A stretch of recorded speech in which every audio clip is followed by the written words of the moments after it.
Hello beautiful people.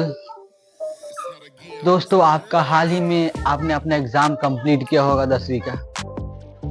तो आप सोच रहे हैं कि कौन सा सब्जेक्ट चुने, क्या करें, अभी इतना फ्री टाइम है, रिजल्ट तक पढ़ें कि ना पढ़ें। तो हम इसी बारे में कुछ आपको इन्फॉर्मेशन देने वाले हैं। कौन सा सब्जेक्ट चुने, क्या है बिहार बोर्ड, कैसे पढ़ाई होता है। तो हम आपको पहली बात बता देना चाहते हैं, आपका रिजल्ट जो भी आए ये मायने नहीं रखता। आपको ये सब चीज़ पे ध्यान नहीं देना है, बस आपको सिर्फ पास होना है।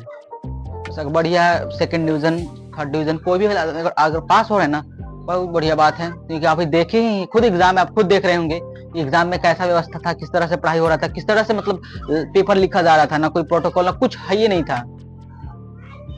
और बात रही कौन सा सब्जेक्ट लें, क्या करें, आपको सिर्फ पास, रिजल्ट होने के बाद, पास होने के बाद आपको स्कूल में ही अपना एडमिशन लेना है। कहीं आप दूसरा जगह तो जा नहीं पाएगा। जिस स्कूल से आपने 10वीं पढ़ा है उसी में आपको 12वीं करना है। तो आपको सिंपल सजेशन दे दे सब्जेक्ट के बारे में, तो आपको आर्ट्स की तरफ सोचना नहीं है, कॉमर्स की तरफ सोचना नहीं है, साइंस लीजिए। भले मन करता है कि नहीं हमको आर्ट्स पढ़ना है, हमको आर्ट्स मजा आता है, हम हिस्ट्री पढ़ना चाहते हैं, और चाहे हम कॉमर्स पढ़ना चाहते हैं, फिर भी मत लीजिए उन दोनों को, आप साइंस लीजिए। हम बताते हैं क्यों। लोग कहते हैं साइंस बड़ी टफ है, ये टफ है, वो टफ है। आप एक बात बताइए, इस बार आपने 10वीं का एग्जाम दिया, आपने देखा एग्जाम व्यवस्था बिहार में किस तरह का व्यवस्था था। कुछ उस व्यवस्था से आप बिल्कुल संतुष्ट नहीं होंगे। हम आशा करते हैं कि हम भी जब दिए थे तो हम भी संतुष्ट नहीं थे, और आप भी नहीं संतुष्ट होंगे।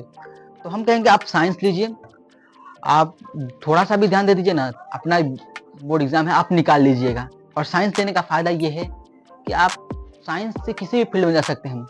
और आप जब अपना क्लास 12 कंप्लीट कीजिएगा साइंस से, तो किसी भी फील्ड में जाइएगा, तो थोड़ा सा साइंस का नॉलेज आपका जरूरी है, थोड़ा सा बेसिक आपको मतलब फंडामेंटल तो चाहिए साइंस का। अगर साइंस, फिजिक्स, मैथमेटिक्स का फंडामेंटल नहीं है तो आप ना कर पाइएगा। भले बायोलॉजी लेके पढ़िए, मैथ ना रखिए, लेकिन मतलब साइंस से ही पढ़िए, क्योंकि आपको बहुत मदद करेगा। और आपने देखा कि बहुत टफ होता है, ये होता है, ऐसा कुछ नहीं होता है। बिहार बोर्ड से पढ़ रहे हैं तो आपको साइंस ही लेना चाहिए।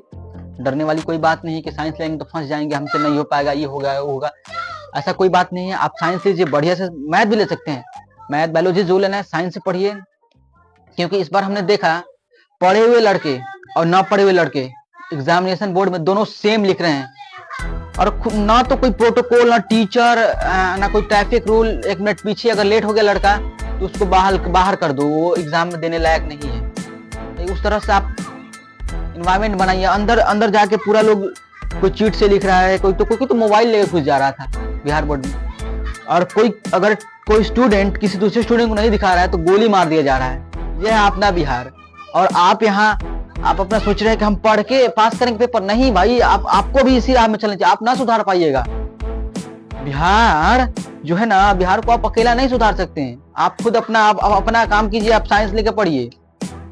और अंदर जो हो रहा था आप खुद बेशक जानते होंगे उसमें क्या हो रहा होगा, कैसे पेपर लिखा जा रहा था। पढ़े हमको ना, कि जब हम एग्जाम देने गए थे, हमारा एक्सपीरियंस बता रहे हैं, तो हमको लगा ना भाई, हम खुद मतलब साल भर पढ़ के गए थे, कोचिंग लेके गए थे बढ़िया इंस्टीट्यूट से, मैथ पढ़े थे, फिजिक्स पढ़े थे, फिर भी हमसे कोई क्वेश्चन छूट जा रहा था। कभी 5 ऑब्जेक्टिव, मतलब 1 नंबर वाला क्वेश्चन छूट गया, ये छूट गया, 5 नंबर वाला क्वेश्चन छूट गया, तो अफसोस होता था। और जब हम उस बात को दूसरे स्टूडेंट सुनते थे जो पढ़ाई नहीं किए हैं, जो कहीं से ऐसे ही आवारागर्दी करते थे, उनसे सुने के बोलो सारा पेपर अटेम्प्ट कर दिया, सारा क्वेश्चन बना दिया, तो तकलीफ होता था दिल में कि हम पढ़ के ना बना पाए, ये कैसे बना दिया है। तो इस तरह का व्यवस्था है अपने बिहार में। तो दोस्तों यही बात है, हम आपको ये कहना चाहेंगे कि आप अपना सब्जेक्ट चुनिए, साइंस ही पढ़िए, आराम से खुद बेशक जानते हैं आप पास हो सकते हैं। धन्यवाद।